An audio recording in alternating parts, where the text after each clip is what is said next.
One of the latest TikTok trends has young sun worshippers flocking to tanning beds, going to extreme lengths to darken their skin, deliberately minimizing their protection against UV rays. And many are getting suggestions and questionable advice from influencers on social media like this. It's time to dump your regular sunscreen. Those are toxic and go directly into your bloodstream. They interfere with your hormones. They make your skin more sensitive to the sun and can cause allergies. Those kind of posts are everywhere. So, since we have still about half of the summer to go, Dr. Christopher Labos joining us to talk about all of this, an epidemiologist and cardiologist, and he is in Montreal. Good morning, Dr. Labos. Good morning. Good morning. So, there's two parts to our discussion today, okay? Extreme tanning and then the concern about sunscreens. But let's talk about extreme tanning because there's more and more documentation. We're going to pull up a couple of sort of examples for what people are seeing on social media. Tanning beds, pills, nasal sprays and injections, chemicals to darken the skin. This is all going on, Dr. Labos, and I'm going to even, let's pause and actually listen to someone who is really talking about why they're doing this, and then we'll talk about this. So let's pause and listen to one such influencer. As someone who's had skin cancer in the past, I am a sunscreen nut. However, I don't always love the icky ingredients that are in them. So I decided to make my own using coconut oil, lavender oil, pomegranate seed oil, shea butter, and zinc oxide.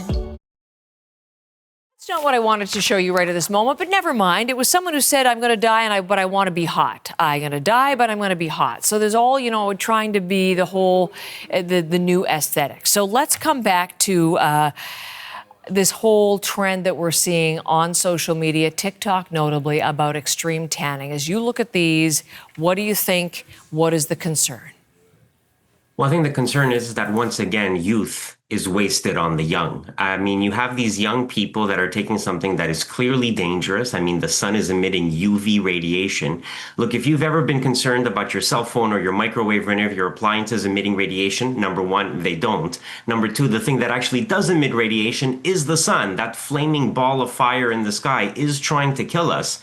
And purposely exposing yourself to UV radiation, either from the sun or from a tanning bed, is going to damage your skin. It's going to cause your skin to age prematurely. Most of the wrinkles that we see, most of the visible signs of aging are a consequence of UV radiation, of photo damage. And more importantly, it's going to increase the risk of skin cancer. And it is actually really surprising, maybe not surprising, really worrisome that young people just don't appreciate the dangers of that. And they're purposely exposing themselves so that they can look cool and look healthy with a tan. And it's because I guess when you're in your 20s, you think you're indestructible and you don't realize all the stuff that's going to come back and haunt you when you get into your 40s and 50s. It's interesting. Right here is one of the apps is actually a tanning app for people who are trying to go out at maximum UV index when the sun's rays are the most intense. I know there's no safe time or healthy way to get a tan. But let's look at ways to mitigate the damage if you are going to be outside, Dr. Labos, before we move on to talking about sunscreen. Don't go out when it's maximum UV, right? No, exactly. I mean, look at the UV thing either on the weather network or on your phone or what have you. Avoid the sun during the worst hours, which is usually between like 10 and 4 p.m., right? So noon is when it's the worst. Remember the old adage, only mad dogs and Englishmen go out in the noonday sun. So if you are going to go outside, do it earlier in the morning, do it later in the day when the sun is less intense, it's less likely to burn you. Stay in the shade, right? Avoid out of direct sunlight and really try to limit your exposure to the sun. If you are somebody that has to work outside, broad-brimmed hats to cover your face, long sleeves, clothes to cover your legs and your arms. Really just don't expose your skin to the sun. That's the main way to avoid the damage that comes from UV radiation. And the advice has always been wear sunscreen, 30 plus, 50 in some cases, people like that on their face. But the other part of this story, and again, if we look at some of the things that are on TikTok, we'll pause in a second, but I just want to show you some of the video. This seems to be a real anti-sunscreen movement with some claims on TikTok. People really don't trust how sunscreens work. Why are there doubters? Why is there skepticism? Well, I think there's skepticism because there's always skepticism. There's always been doubters. I think a lot of people have realized that there's a market to be had by selling their particular brand of sunscreen. Don't forget, these are social media influencers that are trying to sell you something. They're trying to sell you a brand. And so if they can sell you their version of sunscreen, if they can, sell you their recipe for a DIY sunscreen, well, that translates into business and income for them, right? So everybody has their own variety, everybody has their own brand, everybody has their own recipe. The problem is most of them don't work. When they've been evaluated scientifically, there was one study back in 2019 where they looked at Pinterest, not Instagram and TikTok, but they looked at Pinterest to look at all these DIY sunscreens. Over 2/3 of them offered no or minimal sun protection. So just because you're putting coconut oil and stuff into a bottle and mixing it up doesn't actually mean it's going to block the UV rays and keep your skin safe.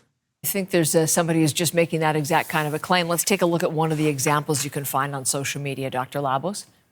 This is animal-based sunscreen, 100 billion zillion times better than traditional sunscreens or other, quote, healthy sunscreens, which are full of seed oils and all kinds of carcinogenic garbage. So there you go. That's animal-based. What does the science tell us about that? And as you say, other DIY versus the scientific evidence for what are commercial products now? So, right. So I think the notion that people are talking about animal-based is really just sort of echoing the discussion that's going on in the US now about seed oils and animal fat and beef tallow and the sort of glorification of fat again.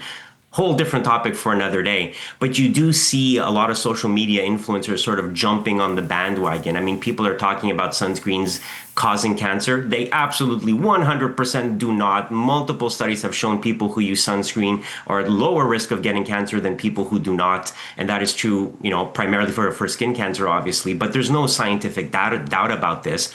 Also, if somebody uses the word 100 billion zillion, you can be fairly certain they are just making that number up. That is not a number that tends to show up in most scientific studies. So pretty much discount all of that.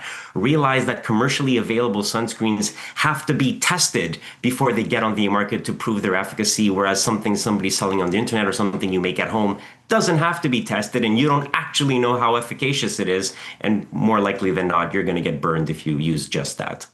Dr. Labos, thank you so very much. Hot days and lots of sunshine in the country for this week, so it's timely advice. And great to see you as always. Thank you. Take care. Thanks.